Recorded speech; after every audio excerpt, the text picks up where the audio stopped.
Hi there, this is Talking Tsundoku Blues. My name is Chris, and today I'm talking about Superman, the Man of Steel, Volume 1, written and drawn by John Byrne, also Jerry Ordway, Marv Wolfman, and others.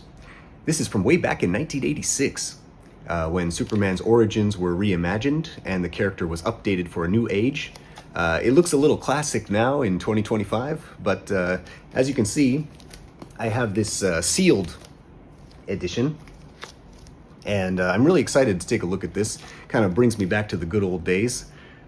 Pure classic Superman. For me, this is kind of like a golden age story in a way, because it's like my childhood, very nostalgic. But anyway, I hope you'll join me today and we can take a look together.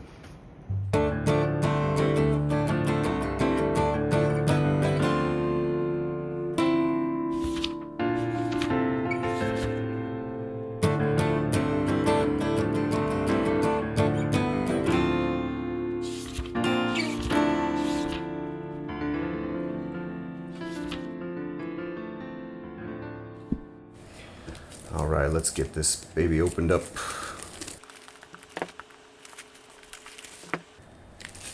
Superman, the Man of Steel by John Byrne, Marv Wolfman, Jerry Ordway, and Dick Giordano.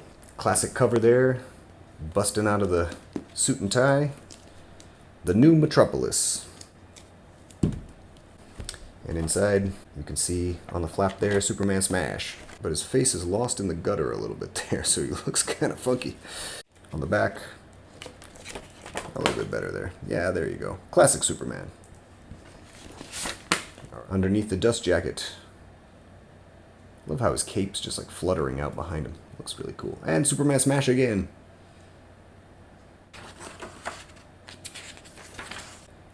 Alright, inside the first page you can see all the creators there. And you got your introduction by John Byrne, talking about when he was a kid and his first experiences with Superman. Does it have a table of contents? Did I miss it? Oh, there's no table of contents? There's no table of contents. That's weird, because the other ones all have table of contents, but I guess this one doesn't? That's kind of strange. Okay. So this begins with the Man of Steel miniseries, right after Crisis on Infinite Earths. Say what you will about the crazy bastard that is John Byrne, but I do think his Superman reimagining, or reboot, deserves credit for revolutionizing the character, while getting rid of the previous 40 years of inconsistencies and over-the-top wackiness. After Crisis on Infinite Earths, this Superman was, for a long time afterward, the ideal entry point to get to know the character. From the origin of the last son of Krypton, to meeting the revamped cast of characters in the Rogues Gallery, Byrne took all of the existing key elements of Superman and modernized him. Of course, now it looks quaint, because after all, it was 1986. But it was a big deal at the time. And I'd say it's still a lot of fun. As much fun as watching a movie from the 80s, or like watching the first two Superman movies from the 70s. So, in no particular order, here are some changes John Byrne made to Superman, beginning with this Man of Steel miniseries.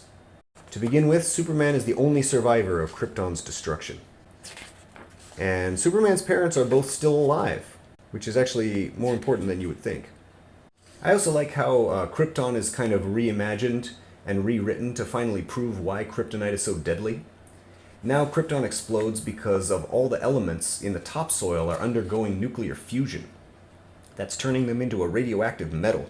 The metal's radiation begins killing Kryptonians before the planet's core goes critical, meaning kryptonite's radiation is actually a weaker form of its true destructive purpose.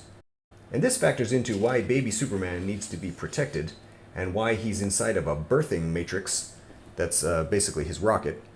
It protects him from radiation, it protects him from the cold of space, and even from the crash landing on Earth, where he is effectively born to Martha and Jonathan Kent. This centers Clark Kent as a guy from Kansas who does not relate to Krypton except to wonder about it, as we readers might wonder. In Man of Steel issue number 6, Superman's humanity is demonstrated when the Kents thought Clark was from a Russian rocket or something. He's raised with their all-American values until the Kryptonian ship telepathically downloads the knowledge of Krypton into his mind. And he starts having these kind of hallucinations of his father, of Krypton, and it's just as foreign to him as it would be to us. And in the end, Clark decides it doesn't matter. He is a Kryptonian, but he was raised on Earth, and he sees himself as a human being. And also, he sees himself as wanting to do good for human beings. And this kind of minimizes the last son of Krypton mythos going forward. I think that's important because I think Superman works best as a symbol of human potential. His abilities are alien, but how he uses them, his integrity, his morality, are fundamentally American. Truth and justice. He's supposed to be inspirational, and I think that's why some of the newer takes on Superman confuse me or leave me cold. If Superman's code of ethics were Kryptonian, then he's just a savior-like figure. This kind of unknowable alien who came from unknowable space to save humanity. There's no inspiration, there's no betterment of people. There's only the external expectation that Superman has to save people because, well, he has to. And people can continue being vile to each other and no one ever learns anything. Also, can we just take a moment and appreciate John Byrne's Terminator-inspired take on Metallo? It was awesome the first time I read it, and it still is. I know it's cheesy, but I love it. I love it. Lex Luthor is an evil businessman rather than yet another mad scientist, as he was in the Golden Age and Silver Age. I always liked how Luthor has been a supervillain with no superpowers, no secret identity. While Superman represents hope and selflessness, Luthor personifies unchecked ambition and the supremacy of human intellect over the superhuman. And what better way to embody that than to have him be a billionaire businessman? Also, Superboy never existed. Now, I have to say, I have never been a very big fan of the Legion of Superheroes or Superboy in general, so the fact that John Byrne erased Superboy from existence did not bother me at all. And also, Superman's power levels are reduced compared to the Silver Age. He's still super, but he's not quite as over-the-top amazing as he was. John Byrne worked hard to humanize Clark Kent and make him relatable. Yes, that's right. I said humanize Clark Kent, not Superman. He shows the duality of Superman, Kal-El, and Clark, and how he grapples early on with the two identities. It always seemed to me that early writers of Superman just didn't care about Clark. Kind of like Barry Allen in The Flash. His whole personality is that he's always late. The goofy tone is almost immediate in these first issues. The plots are bare-bones simple, predictable, but fun. He almost immediately introduces the Rogues Gallery in a similar way that Stan Lee did in the first Spider-Man issues, where every storyline has a new villain. Byrne's dialogue is pretty corny, which I wonder may have been intentional to bridge this new era of Superman to the old Silver and Bronze Age stories, which were almost always over the top and ridiculous. I cannot read them for very long, whereas this balances the wacky, cheesy qualities with some fun storytelling. It's not deep, and it can border on American propaganda at times, like anytime Ronald Reagan is there, or especially when they go into the details of the country Iraq. Some of that stuff has not held up well. And also, Byrne's characterization can occasionally be bizarre and kind of terrible. For example, Lois Lane is kind of crazy. She manipulates Supes into saving her so she can get an interview. And because she's an army brat, she somehow knows how to use combat weapons and like have military training. Like here you can see Lois making fun of Clark because his weights are too light for her. I appreciated the character of Cat Grant, who works at the Daily Planet in the gossip columns and whatnot. But sometimes she's a little bit too horny. She goes after Clark. She kind of sort of goes after Jimmy Olsen after she becomes a drunk. And sometimes John Byrne's horniness just kind of gets in the way of the stories. Like later on with Big Barda and Superman making a porno. Superman lusting after Wonder Woman. I mean, I like over-the-top female supervillains as much as anyone, but just sometimes it gets kind of ridiculous. One of the more annoying moments, this woman's walking down the street with her boombox, and the guy snatches her purse. Supes swoops in, and she doesn't look as if she has much more money to spare than you do. Hamana, hamana, hamana. The thing I don't like about this is he returns her purse to her, and then he hears like the news on the boombox talking about how the police have surrounded Clancy's liquor store. He takes care of the thief, and then he just turns down the volume of the boombox. Like, I don't know. I really don't like that kind of thing. Like, Superman, why you gotta be such a prick? Like, just let her listen to her music. It's fine. Plus, like, I mean, I guess with his super hearing, he could have heard it at a low volume. But, I mean, that's how he heard about the crime. Hey, Soupy, leave them kids alone. Also, one more small gripe is that John Byrne really doesn't seem to get Batman.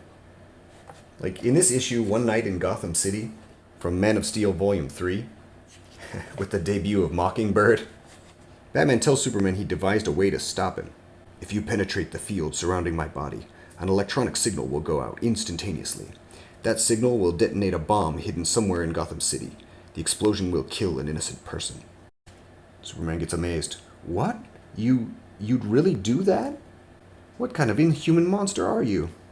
My end justifies my means. I don't think that this is Batman. I mean, you don't even have to know much about Batman to know that his fundamental rule and his ethics state that he will not kill under any circumstances. So this kind of a setup, while it probably seemed really edgy at the time, is not at all in line with Bruce Wayne or Batman's character. And I found that to be kind of John Byrne just not understanding the character of Batman. Also, one more thing that made me laugh. Okay, two more things that made me laugh. Mockingbird sticking dynamite in this guy's mouth, and then the guy behind him, oh no, boss, not happy birthday, not happy birthday! But then Superman removes Mockingbird's wig, which as we have seen is like this like crazy mohawk thing. And then when he removes it, like it's just little pieces of hair with her red hair underneath. And I was like, how about the bald head? It like was like a bald cap that's supposed to look like a mohawk or what? Like, I don't really understand. That's just foreshadowing the robot mummies that will come in volume 2. The one thing I did like about this story is that Batman has this like entire crime lab in the trunk of his car. His car that's like really awesome. One of my favorite Batmobiles. As I already mentioned, there's villains left and right being introduced. And you can see here Bloodsport. Of course, you can also see one of the strangest kind of mystical villains. This is going to become an ongoing story that happens off and on. This character called Prana. I don't want to spoil it for you, but basically there's this group of kind of ancient beings, and they want Superman to join the Circle, which is this kind of Illuminati group that's working behind the scenes. They're infiltrating Superman's mind, and that story will come back again and again. Oh yeah, and I love it when Superman goes to Japan and he just sees Godzilla right there destroying Tokyo. Mount Fuji's a little bit wrong. And he doesn't even like stop Godzilla, he just allows Godzilla to continue destroying Tokyo. And one more story that is set up in this volume that will become quite a major subplot and have a lot of different moving parts, introduce a new superhero and see Superman grapple with some of the gangs of Metropolis. And that is in this issue Personal Best, where Perry White's son, Perry Jr., or Jerry, he's involved in the street gang. Perry and his wife don't know what to do about their son. They know that he's involved with the gang, or they suspect that he's involved with the gang, but they don't know what to do with him. And his only hope seems to be his teacher, Jose Delgado. And Jose Delgado will actually take matters into his own hands in a kind of almost like a daredevil kind of way. And he will try to clean up this area called Hobbs Bay, also nicknamed Suicide Slum. So I actually really enjoyed this story, and you know, I like to see like the seedy underbelly of Metropolis. And also I like how it's pretty well grounded. I mean, it's not too fantastical. It's just you know, it brings a lot of like reality into the Superman universe, where Superman can often be this kind of fantastical, you know, space battles and aliens and supervillains. But this is really a well-grounded kind of a human side of the people of Metropolis. And also you get to see a little more about Perry White and his wife, and you know, get to know those characters a little better. One of my favorite issues in here is And the Graves Give Up Their Dead, in which the Phantom Stranger teams up with Superman. A piece of the jeweled staff of Arathaza, a glistening gemstone of great antiquity and greater evil, falls into the mud in Metropolis. I don't know, I love the DC Magic characters. I know a lot of people don't really like that side of the DC universe, but I'm a big fan of the weird, like, spooky characters like the Phantom Stranger or the Spectre and Zatanna and that stuff. There's this giant being that is like being formed out of earth and biomass. Superman tries to fight it, but it's impossible. And inside, he steps across barriers of dimensions, and he enters the kingdom of the damned. and the Phantom Stranger is on trial for the greatest crime of all. What's the greatest crime of all? Well, to the Kingdom of the Damned, it's the fact that he's alive. So the Kingdom of the Damned are forbidden the rewards of the afterlife. They are imprisoned in their rotting shells, waiting out the ages of the universe. What's going to happen? How do you defeat a giant mud monster that's full of spirits of the Kingdom of the Damned? Well, you just have to read it and find out. Allow me to talk about probably my favorite story in here. I know it's pretty random, but I really like Darkseid and Apokolips and New Genesis and Jack Kirby's Fourth World. So when Clark Kent gets transported to Apokolips, basically what ends up happening is Darkseid takes him prisoner and throws him in with like the Hunger Dogs, which are these guys who are like the Untouchables, the lowest caste of the Apokolips citizens. And Superman, long story short, he becomes their champion. So he disguises himself as one of them, and then he enters this tournament where he fights these like this guy, Shock Trooper. Whoa, you're a big kitty cat. And inevitably he wins, only to be then attacked by this freaky ass thing and tossed into the fires deep down in the core of the planet. The next issue, oh, this is a Legends crossover, but I don't know anything about that, so I'm not going to talk about that. From the Dregs. One of my very favorite characters of all time, this guy, Graggin. He's just fishing in the fire pits for like anything that he can sell, anything that survives. And he's like, a man, and he's breathing. He survived the fire pits by the stench-soaked scum of Apokolips. That's impossible. Only that odious new god Orion has ever survived before, which makes this some sort of miracle. How much then can I get for him, eh? I like these issues that are written by Marv Wolfman, because I feel like he adds a different touch than John Byrne. It's like, I really appreciate the different tone. Anyway, Graggin comes back, tries to sell Superman, and Superman ends up becoming the champion of the Hunger Dogs. He fights some parademons, and he becomes the people's champion. There's, what's her name, Amazing Grace. They think he's part of some kind of prophecy. Fight on, freedom will be ours. I don't know. I just like this, I like it when Superman's out of context sometimes. Like recently there was that War World comic, which I'm going to talk about in a later video. But what's this? Darkseid is congratulating the champion? You have led them along the path they so desired, and at the end they found only pain and suffering. The flame of hope will flicker and grow cold again. You have indeed served me well, my son.